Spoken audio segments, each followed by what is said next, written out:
Welcome to our channel. Today we how to verify Google Cloud Storage integrity using Gsutil checksums easy tutorial step by step clearly.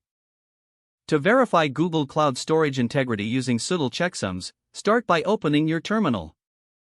Ensure you have the Google Cloud SDK installed on your system. If not, download and install the Google Cloud SDK from the official website. Next, authenticate your Google Cloud account by running the command cloud-auth login. This will open a web browser where you can sign into your Google account. After authentication, navigate to the directory containing your files. Use the command gsutil lsgs / your bucket name / to list the files in your Google Cloud Storage bucket. Select the file you want to verify.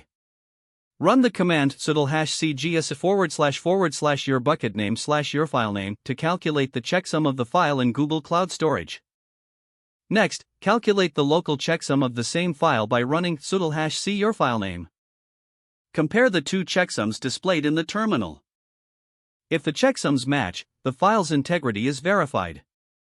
If they do not match, there may have been an issue with the upload or storage. For batch verification, you can list multiple files or entire directories. Use the command gsutil -cgs / your bucket name * to check the integrity of all files in a bucket. Monitor the output for any discrepancies. For more detailed operations, refer to the Gsutil documentation on checksums. This will help you understand advanced options and troubleshooting steps regarding file integrity in Google Cloud Storage. If the page does not load, refresh the browser or try again in a private or incognito window. Make sure you are using the correct email address, then retype it carefully to avoid small typos. If your password is not accepted, use the reset option and create a new strong password you can remember. Check your spam folder for verification or security emails, then complete any requested confirmation steps. Enable two-factor authentication if available to improve account security and reduce unauthorized access risk. After signing in, review your profile details so your contact information and settings are accurate and current. If you see an error message, note it down and try again after restarting your device and internet connection.